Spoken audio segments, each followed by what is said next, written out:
guys, you're welcome to my YouTube channel. This is another episode of the Founders Connect, and this time we're interviewing the CEO and CMO of Lose Media. Yes, that's right, CEO and CMO. You hardly ever find those two titles in one person, but the person we're interviewing today is a powerhouse, and that person is Ized. Hi, Ized. Hi, Peace. How you doing? I'm very well. Nice to be I'm here. really excited to have you here. I'm excited I don't and think nervous. I don't think there's anybody that's as popular as you in the digital marketing industry in Nigeria. I said what I said. Amen. So I'm like, It's not yes. reflecting in my bank account though.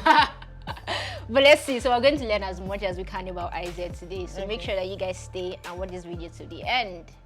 Welcome to my YouTube channel. I'm PC Timmy, a change maker, professional, and creative who is passionate about growing people and growing businesses. Like, comment, subscribe to my channel, and please always share my videos. It promises to always be impactful and insightful. Beyond work, Yes. who is Ized? I'm still unraveling, to be very honest. So there are bits to me that I'm still finding out, which is weird because I feel like I'm old. And so beyond work, sometimes I feel like I'm still finding myself. Something happened at the office yesterday. I had to sleep over at the office, and something happened at the office yesterday, and I couldn't sleep till like 3 because I was thinking if I had become that person or if I was a different person that had evolved from what I was before. So I would say, in a nutshell, beyond work, Ized is someone who is fiercely loyal. A lover, I'm a lover, who tries to be kind, because you know you can't be kind all the time, but I do my best to be kind, as kind as possible, and I feel like I have a purpose to leave some sort of mark, and I feel like I started late, so I think that there's a lot of ground to catch up with the limited time that I have, and I am Mama Papi. Amazing. What's your fondest childhood memory? Where did you grow up first? I grew up in Benin. Ah, Yeah. me too. Yeah. I don't know. It's weird. I don't. Where did you grow up in Benin? First of all? Ugo. Oh, okay. Around Uniben. Your mom was your folks. My dad. Yeah. Yeah, Oh, nice. worked in Uniben. I went to secondary school close to Uniben, Federal Government Girls College Benin. Ah, my Yeah. primary school was Federal Staff School, so Oh, it's nice. just there. Yes. So fondest memory growing up. Okay, so my dad used to love, like, I think he still does, but he doesn't play as much as he used to. He used to love country music, and he would wake up really early because he wrote business plans and feasibility studies, so it was better for him to work late. So he would wake up really early and then start to play, you know, Kenny Rogers or Dolly Parton's or one of this old country music that was telling some sort of story. And you would wake up at about 6 o'clock. You know that moment where you are sleeping, but you are awake, but you're not, you know? And then cool country music will waft into your ears, and everything was right with the world. Everything was perfect until you woke up, and that is. But just before you woke up, everything was perfect, you know, because you would be replaying the songs in your head. It was just right. I think that that's actually one of my fondest memory growing up. Just that moment where there was nothing wrong at all in the world. Everything just felt okay. Yes, it was that moment. So I had a very, very fun, you know, great childhood, but that's one of the things I remember a lot. You know, I've tried to replicate it as an adult. It's not working. So you just keep the memory there. It's not working. But I find that right now as an adult, when I'm going through issues or when there's a problem, it's always that early morning, just before I wake up, that the solution comes to my head. So maybe That's your maybe zone. yeah, that's where it came from. The perfectness, if that's correct English, of that moment. So maybe that's where it came from. So that's typically my, oh, finally I have a solution to that problem. Yeah. When That sounds I really just- cute. Yeah. Amazing. So you went to school and you studied about chemistry. Yes, I did. Was you were supposed to be medicine as I usual? definitely was supposed to be medicine. But these days, I'm glad that I didn't study medicine. Why? I was so sure I wanted to be a doctor. You know how I was so sure I wanted, and I passed my JAM very well. But for some reason, I didn't pass physics, and I didn't particularly like God for that because I knew the physics, right? So I wasn't sure why I was getting P7 because I really knew the physics much more than I knew the chemistry, and I was getting A's in chemistry, but I couldn't pass my physics.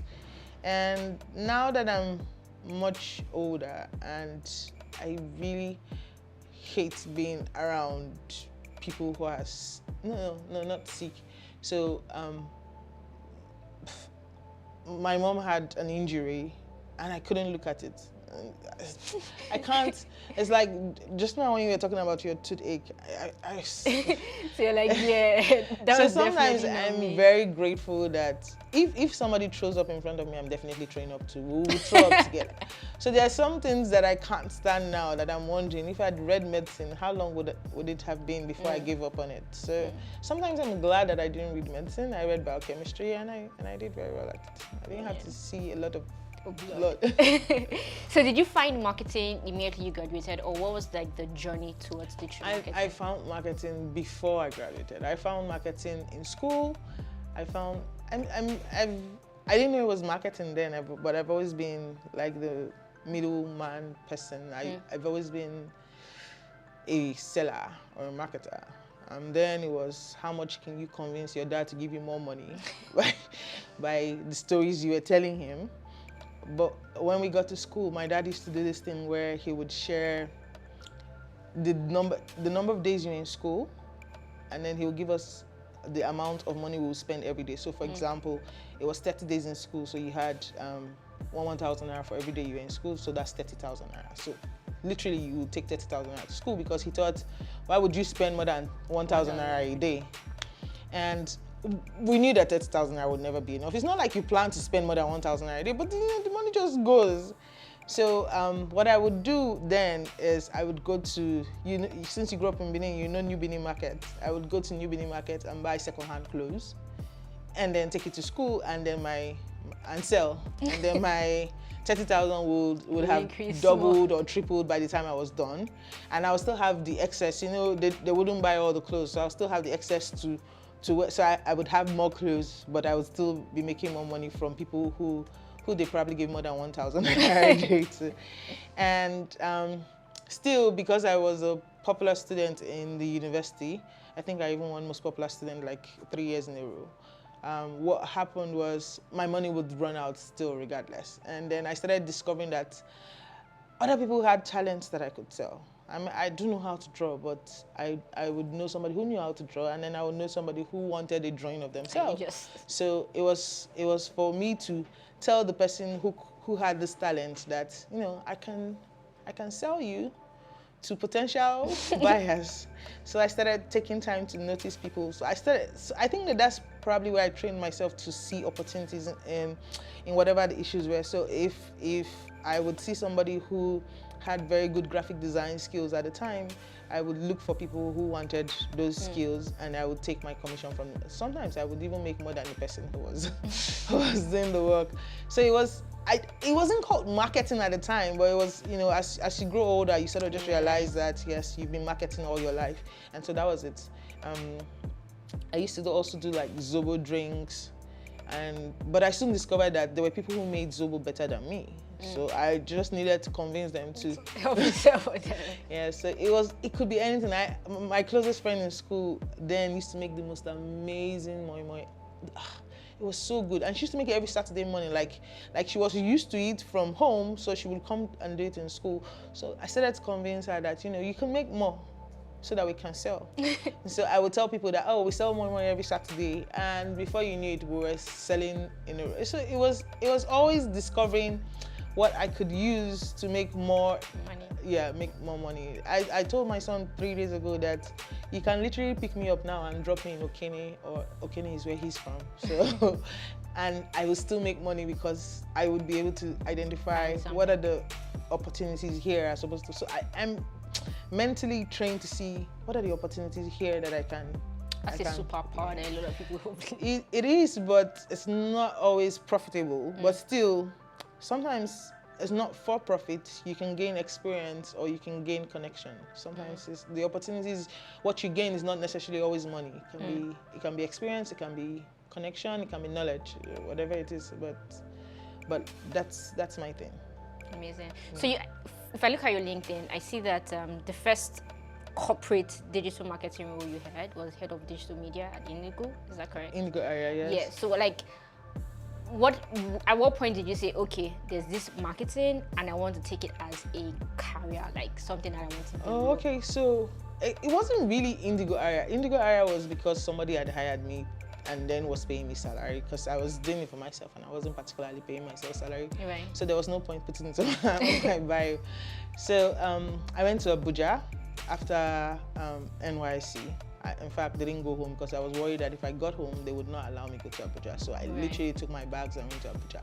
Knocked on my auntie's door and said, auntie, I've moved here. She must have been really annoyed, but she let you stay anyway. She did let me stay. And I thought that, I would be able to get a job immediately in Abuja. I had these plans. I had where I wanted to work. I even knew the name of the company. I'd written to the MD. I was sure. The funny thing is, the MD, many years later, still called me to work for him. But then I was so sure that I was going to work in this company, and I left for Abuja. I had my life planned, but when I got there, it didn't quite work out the way I wanted it to work out. And I typically somewhat fell to my go-to thing, to sell. And I started selling. It could be anything. I know that I sold, I don't know whether it's illegal to say this or not. I sold contracts from the Ministry of Lands and Housing. People that they gave their contracts, who didn't want to do the contracts, and I will find buyers who wanted to do the contract, and so we will sell, and then we'll get the percentages on top. I made some hundreds of thousands, never actually a million, because there were always people there. And then I sold real estate. That's probably where I made, no, that's actually where I made my first million, because there was this church in, I think, Foursquare Gospel Church. They had bought land at Katampe Hills in Abuja a long time ago. And then there was now some sort of progress into that area. So they were selling off the land. And for the person who even bought through me, I was talking to somebody else at the supermarket, and he just looked like he could buy land. And so I started talking to him about it, because the land they were selling off cheap as far as he was concerned. And so I said I'll take him to the church. He didn't trust me, but I said, no, I'll take you to the church. We'll go there. And then he bought 6 plots of land that I had marked up for 200,000 naira. It was still cheap to him, yes. So I made 1.2 million, on the spot. Like, he paid on the spot. Man, it was so good. So it was marketing that I was doing, because I then realized soon that it doesn't matter what kind of business you start or what kind of business you were doing, you would need a marketing company. It's like water. Every business needed to market.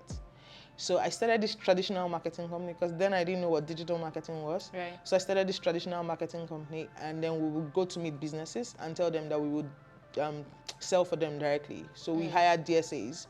We'll take them to different businesses. We sold for, what's that phone that came out before?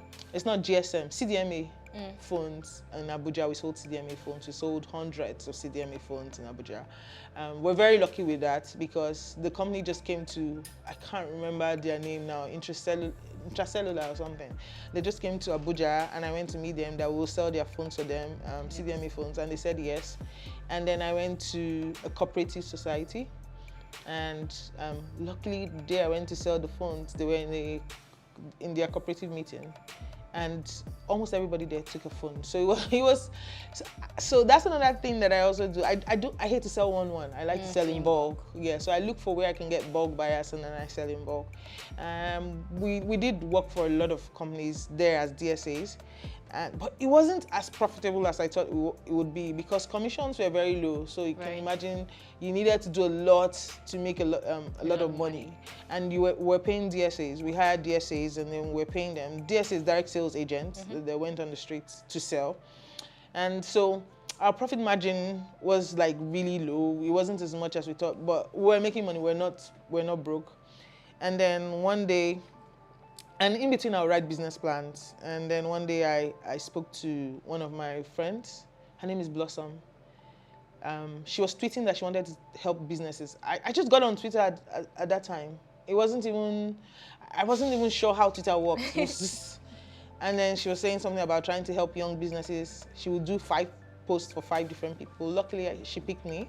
And then I was like, what will I tell them I do now? Okay, I can write business plans. You know, I said my dad wrote business plans when I was growing up, so I picked it. It's a skill I picked up from him. So I gave her the 1 post. She said I should make it into 1 post. Then it was still 140 characters. I was like, if you need to write business plans, crafted the post and sent it to her. She posted it on her Twitter. And in the next 3 days, oh my God, I got because business plans, it's not something you see people who are ready to do. But for some reason, maybe because it was the brand trust they had for her, that's somewhat, I benefited from. Yeah. But people started calling me for the business plans. I started writing business plans. But I was not interested in writing the business plans anymore. I was now interested in how does somebody do 1 post and I'm getting this much business? I should be on this platform and do more posts so that I'll get more business, or put people on that platform and do posting and I will get business. And then she had this club thing called Adopt a Tweep then in Abuja, where Twitter people would come and sort of learn from each other. We would just, sit down and talk about the benefits of social media and then learn from each other. It was just like a little club. It wasn't huge. And so I would pester her, and then she added me to the ESCOs, part of the people who organized the meetings. But I was just there to learn. I would sit down and soak it in, go home, Google, read, learn. It was almost like somebody had done. It was amazing. It was like marketing on steroids. Like you didn't have to put that much effort. You didn't have to wear shoes and knock from door to door. You just lay down on your bed and crafted something. And storytelling is my thing. And it was suddenly easy to be able to sell. And so digital marketing found me, or I found digital marketing. I mean, there's a lot of there's bits of the story missing, but that's how I found digital marketing. Amazing. And soon as I thought I was good enough, I went to some restaurants in Abuja and said, I can sell for you. And for some reason, they believed me. I didn't do really well. I'm so sorry. I didn't do really well, but I didn't do badly either. But the promises I made, I couldn't keep up, because Abuja was a government town at the time. People didn't particularly do social media marketing. I think somehow, even till now, it's still growing into it. And I knew that I wasn't going to be able to stay there for very long now that I discovered social media marketing. I was also working at a photo studio outfits, and I was like the marketing manager of the branch in Wuse. And I was trying to do the social media marketing for them. But when they don't hire you to do social media marketing and they hire you for other things, and it wasn't particularly working out for me. And so I thought I was going to come. So when did you move to Lagos? It's weird. I didn't like Lagos. I didn't think I was coming to Lagos. It's the weirdest thing ever, right? I was going to have my bath one day, and I was taking the bucket of water into the bathroom. And then I had moved to Lagos. See, God doesn't speak to me. God doesn't speak to me a lot that's loud.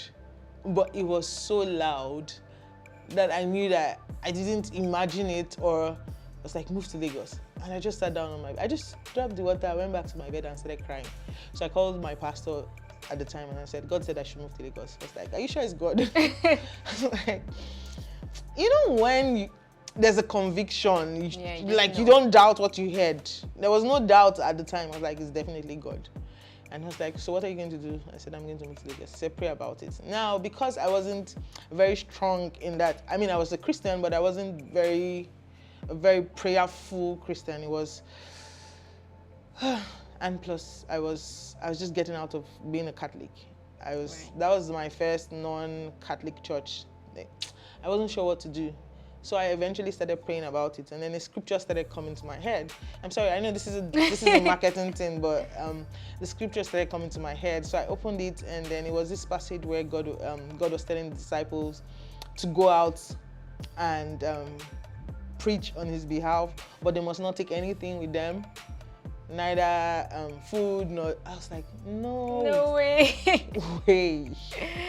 First of all, he said go to Lagos. I don't even like Lagos. No, I don't think anything. I'd gotten a job in Lagos that was really good.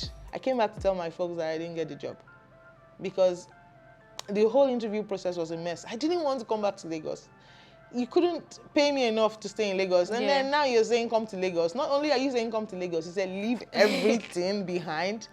I'm not doing with you. So it took me a while. It took me like a month. I spent most of that time crying. What year was this? That was 2014. I spent most of that time crying and tired. I didn't want to. But I spoke to my mom, and then she said, "Are you sure it's God? My God is not a God of confusion." I was like, "I'm certain that it's God." For some reason, I was certain. And so I came. Here you are now. I came many, to Lagos. Many years after.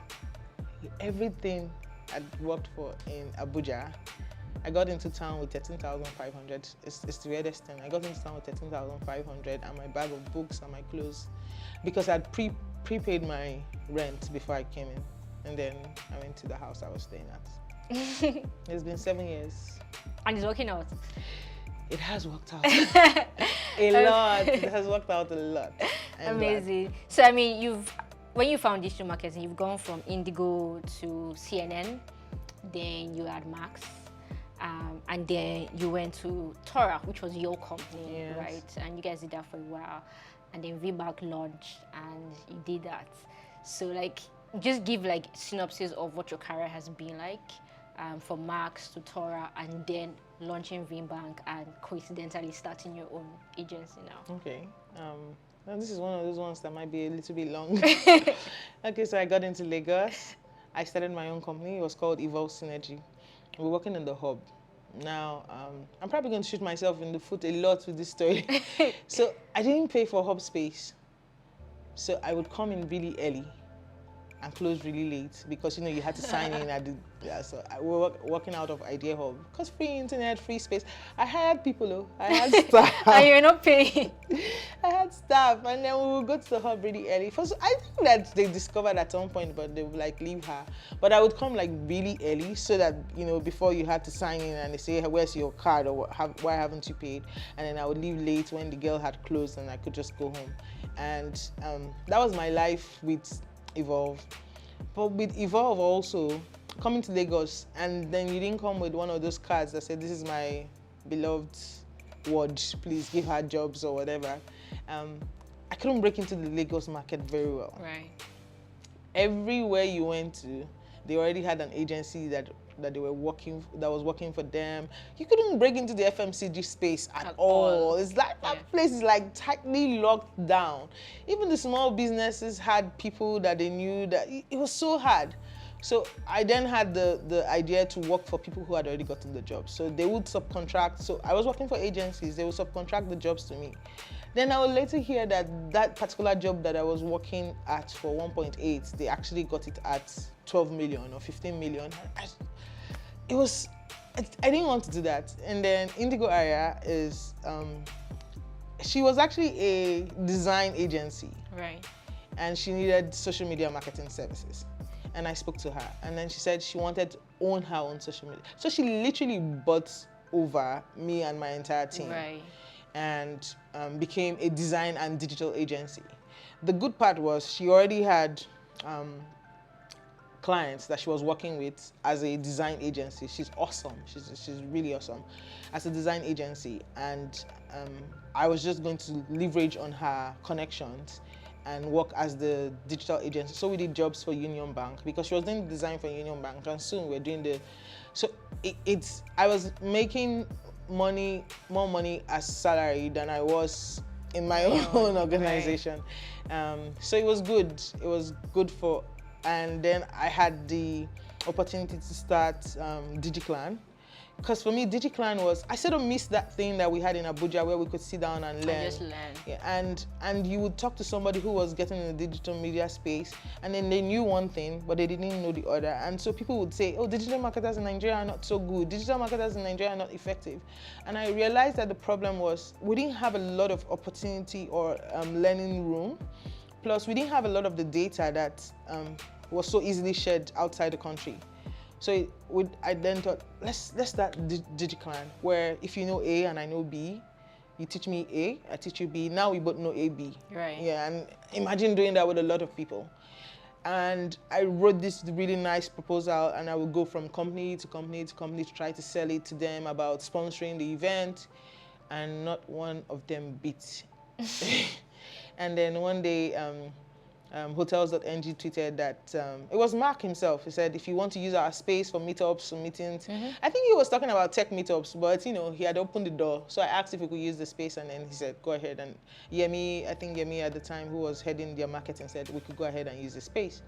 And so I put word out. We're having our first DigiClan. No, then we didn't know it was going to be called DigiClan. We actually picked the name at the yeah. So I said our first digital media marketing meetup, you know. And surprisingly, 40 people came. This is something that I had planned for months, and nobody, and I just woke up one day, I was like, I'm going to do it regardless. And I put word out, and then we had 40 people at the event. And then we said, okay, what name are we going to give to this group? I didn't want it to be a cooperative. I didn't want it to be, to have that structure that didn't give you freedom.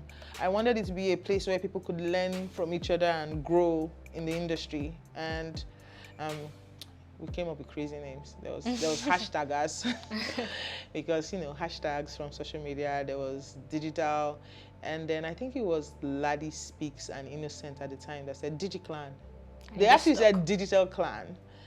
Well, you know, DigiClan sounds cooler. And so we said, okay, DigiClan. I'm like, all in favor, say aye, and then the ayes were more than the not in favor. And then we agreed, okay, we're going to set up a WhatsApp group, and then everybody can share, and everybody can share. And DigiClan has become this big thing that I would go to Kenya and meet DigiClan members, and I would go to Togo and meet DigiClan members, and I even went to US and I met one member. I was like, you people are really everywhere.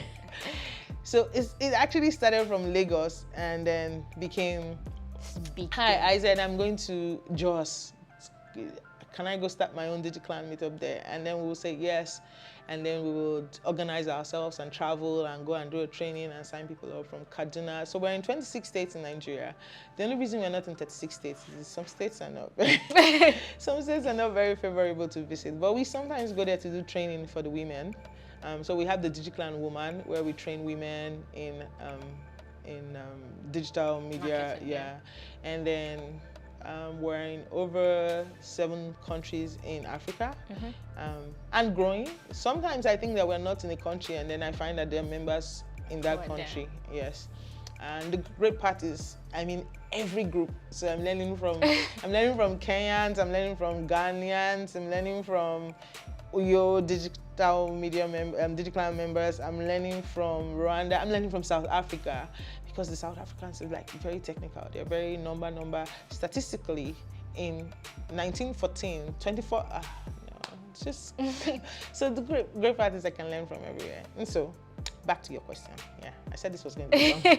So in the Go area, one day I was tweeting on social media, because now I was doing a lot of DigiClan meetups, and I was constantly talking about digital marketing, and I was constantly teaching everything that I was learning on social media. So for me, one of the best ways that I can understand something better is if I could teach it. Right. So I was doing like free trainings on social media, and then I got a WhatsApp message saying, we're looking for somebody just like you to work at CNN, and they gave me this brief. I was like, what's wrong with me? This is it. I didn't do anything to anybody now. Why somebody like me? Why not me? And then say you're always busy and you're traveling, and so we want somebody who, I'm like, I'm not traveling. As a matter of fact, I stopped traveling today. And it was like smooth sailing from there, and I went to CNN. From CNN, I went to Max. Yeah. Max Okada, because it was intriguing, and also Chinedu Cancel. Chinedu I actually went to fight him about something else on behalf of a friend. And you ended up becoming just. And then it was like, after he had explained what had happened to me, I was like, I feel like you're a great fit for the head of marketing role, director of marketing role. And then he went on, and I was like, wow, this is interesting. And I just started learning how to ride a bike. Right. And it just felt perfect. Plus, it wasn't already set in stone. It felt like there was a lot to do. So I'm intrigued by work that looks impossible. So that when it's done, I'm like, oh, I definitely did that. And so when he sold it to me, I was like, man. I actually took a pay cut to work for Max, but then they upped it later. But initially, when I joined Max, I took a pay cut. But I was so excited about working at Max. I was on the mainland then I moved to the island because, I needed to be close to the office. Right. And I like to say we did some really good things in Max. We in the first 6 months that I was there, we had gone from 4,000 downloads to well over 60,000 downloads. So it was, and plus it was Okada. It's not like people were really trying to download an app that would, it was people we didn't have a lot of users, but there were people who downloaded the app were quite active. And so from Max, Max ended up becoming sort of a mess. So that's another thing that I do. I sort of own the role. And then people thought I was a co-founder of Max. Right. I figured that must have been really annoying to the actual founders of the company. Because then from very friendly to traveling around the world trying to raise money, it became somewhat tense. Right. Yes, I wasn't sure what was going on. All of a sudden, people were talking and not involving me in the gist. I mean, I was director of marketing, partnership, and growth. So you had to be. And then some new guys came into the company, some HR team came into the company, and they kept on addressing me differently from my role. So I would email them like, I'm director of marketing, partnership, and growth. I don't know why you guys are still calling me head of. It felt like they were demoting me in the email. So I knew something was coming up. I wasn't sure. I guess it was lack of communication on both parts. I'm not sure how that didn't particularly end well. But we're friends now. But then it was tense. So that was why you left? I had to leave. I didn't want to leave because I kept on blaming it on myself. Like, it must be me. I must be doing something that... But it was just, it becomes toxic when you are not sure of your space in an organization and you feel like you've given it 150%, and all of a sudden you're very annoying and people are saying things like, there's no Lionel Messi, this is not Baka. And you're wondering, how did we get here? I mean, people should be happy that, this is going well. Yeah. But I wasn't sure what was going on. It became weird. There was even a slight fight at the end, but... Okay, so when you left Max, you started your own company. Was it because the opportunity was there, right? So Max was raising funds. At the time I left Max, we had just gone to the US to pitch a VC to raise funds, and they were ready to go. They had asked for term sheets, and the money was going to come in. And we had heard that Gokada just did a raise of about 6.5 million at the time, and then we also heard that Oride was coming to Nigeria, and they were bringing in, Oride had done 100 million, and even if they didn't bring all the 100, was it 100 or 40? Even if they didn't bring all of the 40 million, they were coming in with a substantial amount of those dollars to the market. And because I was there in the middle of all these things, I saw that there was a huge thing everybody was missing. Right. They didn't have riders. Because one of the biggest lack in Max was riders. And that was one of the things that I focused on. So they were bringing in money. They were coming to set up. They were talking about buying best bikes in Nigeria. But who would ride the bikes? Right. And so it felt like I needed to start something that would sell shovels in a gold rush. There was a gold rush of people thinking that two-wheel mobility was the... I don't know if I can say the shit on it. That's fine. And then there was the human resource was not there. So we started TORA, the Okada Riders Academy. Right. Yeah. So where we would train Okada riders.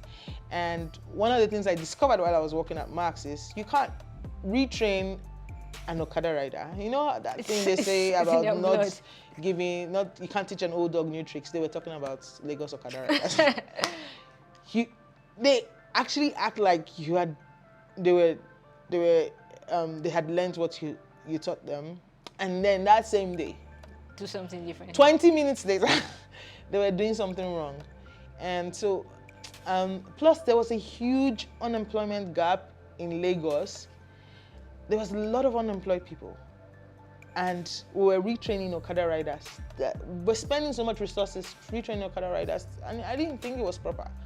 So we went to Mushin and set up TORA, where we're in the heart of unemployment in Lagos.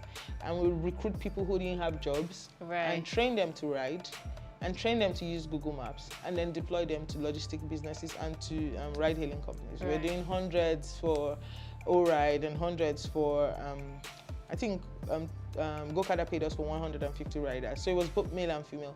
I think that Tora had very strong potential. So it would what have happened? been the thing. Can I say that? Lagos happened. They banned Okada rides. They banned Okada riders. All of a sudden, Max couldn't operate. What's it called? Go-Kart. So we heard like a week before that they were going to ban, and because we had pivoted to logistics businesses, so we had a database of if you owned one bike in Lagos for logistics or for delivery, we had your name on a sheet and we had your numbers. And so we thought, okay, we pivoted just in time. Yeah. So we're going to be giving riders to logistic businesses. So we're fine. So we weren't initially fazed by it. But when they banned the ride, right, there was an excess number of Okada riders in the pool.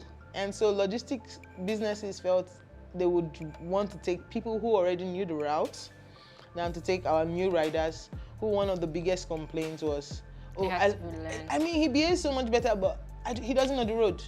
You know, he takes 2 hours to go and deliver something from somebody somewhere, and you know, that's my business cannot. So time, our riders were wasting time on the road was one of the big issues, and they started to have. A couple of them had accidents because then they would take calls while they were riding, and because they didn't know the route, so they were constantly calling. It was a mess, and our numbers dwindled to 5 requests a week, 4, and we made money on every Okada ride, 10,000 naira. There's no way 50,000 naira was going to pay salaries and all of that, and so. Sorry. I mean, so when you had to stop Tora, I knew that one of the things, I mean, you probably did a lot of things in between, but then VBank happened and then Lose Media happened. Can you just like tell us how you launched VBank, got Don Jazzy as the brand ambassador, blew up, and next thing you know, you're starting your own agency all over again? So Tora was ending for Okada riders. So we quickly started thinking, what do we pivot into? And then we said, let's pivot into mobile banking agents. So we started reaching out to banks. We could recruit and train mobile banking agents. Right. So I literally went to VFD, MFB to supply, in quotes, to say I could supply mobile banking agents. But I got there and they were recruiting for the new bank that was about to launch. They were trying to recruit a digital agency. And I was sitting down there. I wasn't trying to be recruited, right? But by the time I spoke to Mr. Okpada, Nonso Okpada, who is the MD of the VFD group, I somehow impressed him with my knowledge for sales and marketing. And he was like, I should sit in the conversations to help recruit this agency. Right. So I was there for a while. We're constantly going back and forth. I was doing other things for them, like trainings of their agents, trying to get more people into using the app.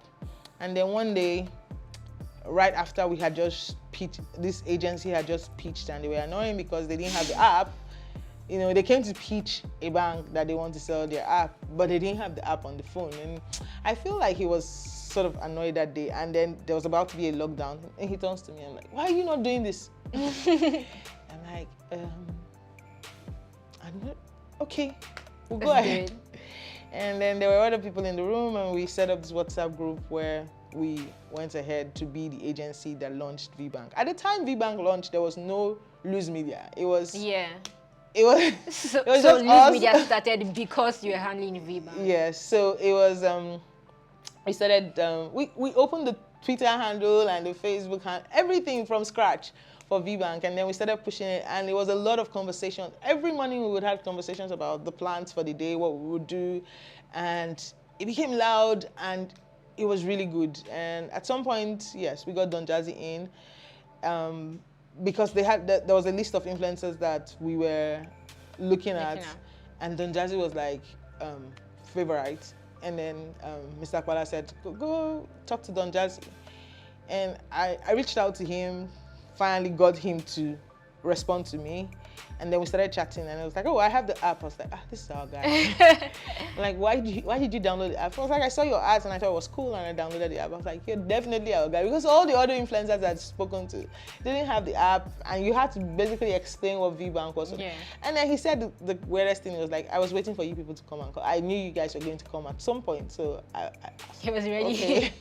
Okay. And he is still a really good ambassador for the brand. So the conversation sort of just graduated into, why are you guys not doing this full time? You guys are amazing. Why are you not doing this full time? And I'm like, okay, I was thinking of going back to TORA because I hate to fail. And admitting that TORA had failed was very difficult for me. I actually cried when Mr. Fowler was saying that, why don't you come and start a digital agency, and as opposed to going back to do Okada riding. So it was very difficult. I turned to my co-founder at the time. Charles was like, we haven't failed. I was like, no, we have not failed. I was like, we failed. You actually have to accept it. Yeah. It was really hard. But then, right in the middle of Corona, Lose Media started, and Lose Media became... What's the biggest win so far at Lose Media? Oh my God, everything about Lose Media. I think, first of all, my team. I don't know how we got so lucky. And I'm not saying this because I'm on camera. We have amazing people on the team. Young, smart. We have really good people. I think maybe because I was in DigiClan, so I already know how to spot the fakes from the real. But we have been very lucky with the team. I think that I would say that that's our biggest win with Lose Media. We have an amazing creative director, Elizabeth. We have an amazing head of strategy, Mobola Kingbala. I've known her since she actually worked for me when I started Evolve Synergy. And I think every member of my current team, not the ones that have come and gone, but every member of my current team is really awesome. So that's a win. And in terms of and then we have the same vision for the business, right? So when we sit down and we plan, and I've heard people say, don't you want to become the biggest agency in Nigeria?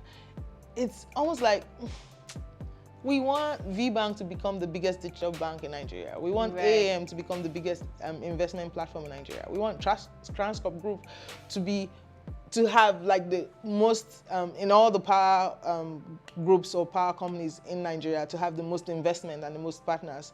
We want the people that we work for to be top of the industry.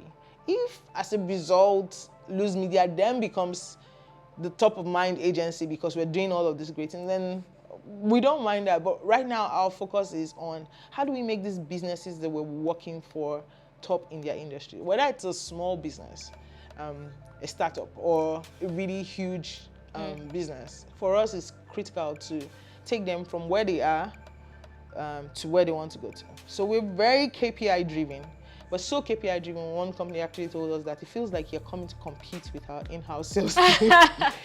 And you're giving us competitor vibes. And I could understand it, because I tried to talk to the sales team, and I was like, so how do you guys close this? So we're generating the leads. How do you guys close the leads that we'll bring? I'm like, we'll talk to them. I was like, these people, they're not ready. This is not going to work for us. So we wrote them and said, can we close the sales that we bring? Because we're going to be bringing high quality leads. We want to be able to close these leads as opposed to give them to your team, because we don't think your team is ready to close. Wow. And they were like, okay. And then 2 days later, we got this email where they said they weren't going to go with us, which is very weird, because we have a lot of people who hear our pitch and say, okay, we're going with you. And I called back and said, why? Because we can really do this job for you. And then he said, for one thing, your pricing was slightly high. Which is okay. And then it felt like you were coming to compete with our in-house sales team, and we didn't want that. And so I see that hunger when we take on a job and we're like, KPIs. So we always have, like, every single client that we take, we always have like their KPIs right in front of us, just saying, these people want 1,000 leads, or these people want 1,000 downloads, or they want 10,000 downloads. What do we do? So sometimes we change strategy on the go. Right. So we have a strategy that has been agreed, and we're going with that strategy, and then all of a sudden we see that the strategy is not working. Like, be telling the clients first, let's be changing it, because for us it's the that goal. KPI. Yeah. And so sometimes that can be a bit tricky because clients want to know what you're going to do ahead of time. So we've now put in client service team that's heavy on communications with the clients. So every single thing they're telling the clients at every point, and so that has helped us. Some of our biggest wins have been some of our failures. I think that's so when we started Lose Media, it was up from there, and we started with VBank. Then all of a sudden we had 13 businesses that we're doing marketing for. Right. And at some point in February, March this year, just hearing the news, like, no, we don't want to work with Lose Media, sort of just brought us back down to earth, because we had gotten used to pitching and getting the job, so every time we pitch, we expect to get a job. Like, okay, that client's probably starting next month. Yeah. So this February and March has been quite some news there, and that has brought us down to earth. Like, okay, guys. What's the key? I mean, you've done entrepreneurship literally all your life from your story, from selling clothes that you bought and you've been in, Yes. right? All the way to now having this really big agency that has clients like VBank, Transcorp. See the way you're just calling the names as if, So what would you say that has been like your biggest business lesson so far?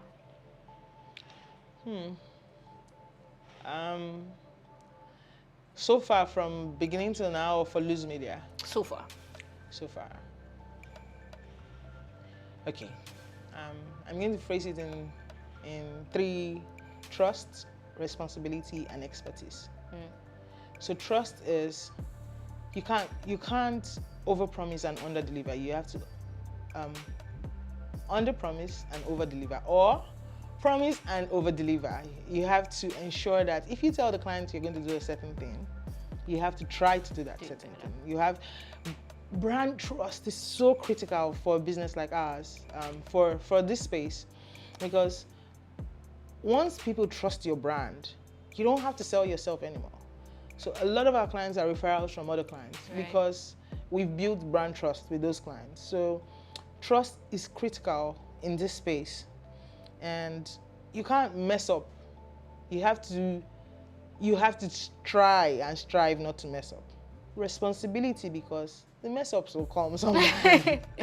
Yeah. The mess ups will come sometimes, and then you have to go back to fix it.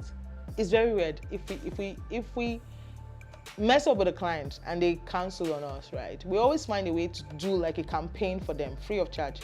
Not we Lose Media though, because we haven't had a lot of mess ups, thankfully.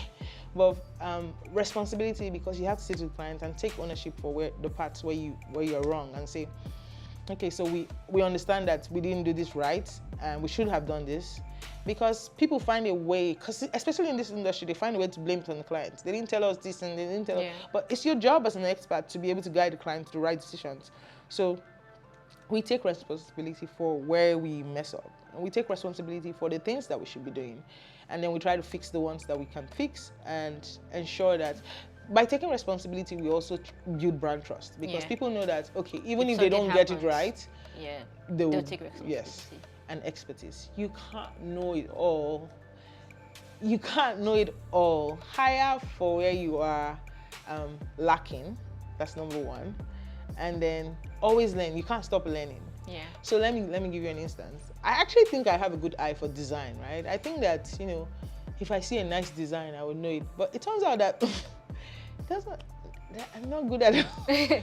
Elizabeth reminds me of how not good I am every day, because I see something, I'm like, approved, it's nice. And then she goes, no, the color tone is, this is, I'm like, oh, wow. Now I see it.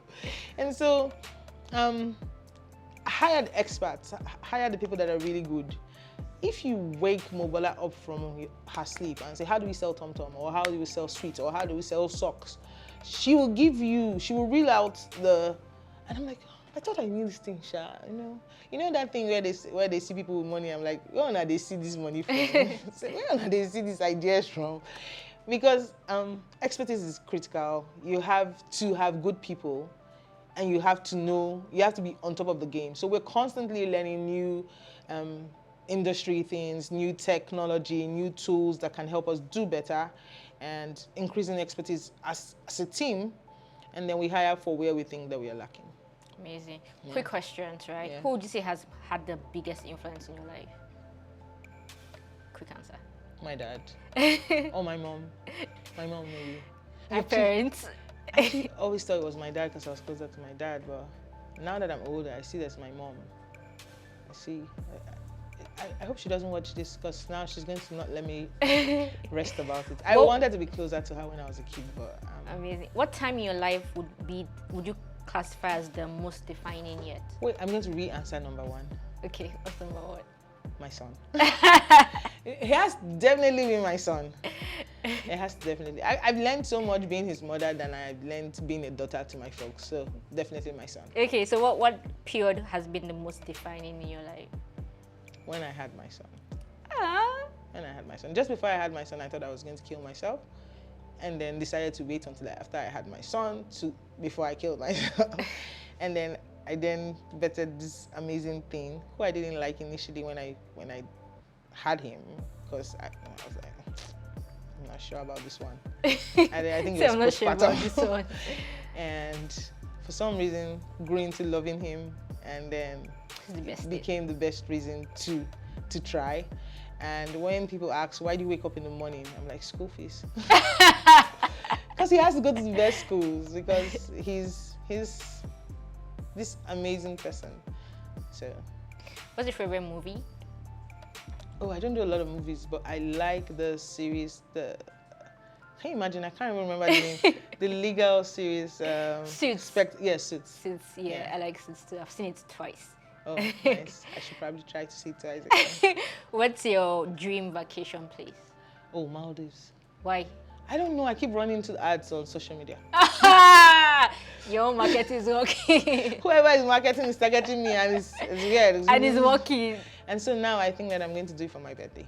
Oh, when's your birthday? 17th, this month. Oh, 17th of May. Of June. Oh, June. Oh my God, it's true. We're in June already. This is June 1st. Yeah, something It totally skipped me. Amazing.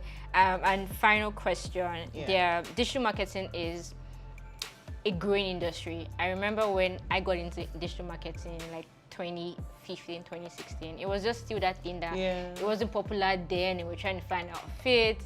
And now there are digital marketers left, right, and center, and more people are seeing that this is an amazing career path, and this is an amazing thing that every business needs to have, like as an internal thing.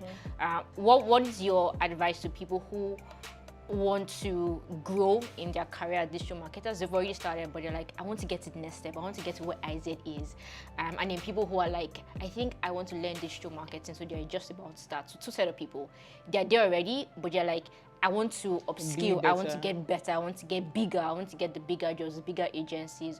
What would your advice be to them? And for those who are looking to the industry to get in, what also would you tell them? So for the ones who are already in the industry, I would advise that they learn more. The good thing is most of these digital marketing courses are free online. And I think a lot of young digital marketers learn one thing and know it well, and then they rest on their hours like, oh, I know how to do SEO very well. But this is the fastest growing, fastest changing industry ever. True. If you snooze 1 week, you have lost a lot of space. So there's always something new to learn in your space. Whether you pick SEO or you pick content, there's always something new to learn. There's always something new to get better at. And also, people try to be full stack in digital as opposed to pick a niche. Right. Be so good that they can't ignore you. And that was one of the things I used to tell myself. I said, be so good that they can't ignore you. Be so good that they can't ignore you. And so I focused on being good at whatever it was that I was doing, such that I didn't need to sell myself anymore. People couldn't ignore that, okay, Ized is in that space. So I tell digital marketers who are in the space and want to be big that be so good that they can't ignore you. I know it's hard to pick a niche because it's confusing. Do I want to do content, or do I want to do SEO, or do I want to do, SEM, whatever it is. Yeah, but just try to pick a niche. Know everything, but try to pick a niche that you are so good at that anybody just says, oh, we need a content marketer. You're the first name that comes to their head. And so be so good that they can't ignore you if you're already in. If you're trying to come in, luckily barrier to entry for digital marketing is on the floor. Like it's so low that you just need to have a smartphone and change your profile on Twitter to experts in digital marketing. Ouch! That's how low it is. Like there was somebody who attended one of my classes, literally had never done digital marketing before, attended a 1-week class. And then I saw him on Twitter. He had changed his bio to experts in digital. I can't call myself an expert. I don't call myself an expert because I feel like I'm still learning. Yeah. So every time people refer to me as an expert, I'm like, no, I'm not an expert. I'm still learning. So to find this person who had done it for like 1 week, and then all of a sudden he's expert in digital marketing. But the truth is, maybe that was the confidence boost that he needed because he's grown in the industry since then. He's actually quite good now. And so I don't fault anybody for wanting to be known as an expert. So learn, find mentors that can teach you, but not mentors in the way that you come and DM them and say, I want you to be my mentor. And then you be saying, hi, hello, in their DMs every day. Teach me something, teach me something. No, not that kind of mentorship, but find somebody you can shadow mentor. I would pick somebody in my industry and shadow mentor this person for a bit. Like, what are they doing? So, like now, currently, the person I'm shadow mentor, what's the English now? The person who I'm shadowing is the founder or the MD CEO of Transcorp Group, Owen Omagefo. She's 42. How much older is she than me? And she's this accomplished. And I'm in meetings with her, and she's like, you do this. I was like, oh my God, this is who my aspiration aspires to be. She is so good. I had to send her a message like 2 days ago. I'm like, I'm so impressed. And then she was like, thank you, Ized. I'm like, you're already there. You don't know it yet. You don't know that you're my mentor. So I shadow mentor. Shadowing her basically. So she's shadowing mentoring you. She's shadow mentoring me. I know English. I'm just not sure how to phrase this one. So she's shadow mentoring me, and I do that from time to time where I change my mentors, and then I look at some. Yes, I learn from a distance. Sometimes I reach out to them and ask them certain questions like, "How would you handle this situation?" And so it's been very helpful. And I have like a very strong mentor in Nonso Akpala. He even set up this WhatsApp group where he called Leadership Class, where he would drop in things that he's learned over time from his work, and they've been really, really, really, really helpful in certain situations that I've come to discover as the MD of Luz Media. And find a mentor that you can learn from.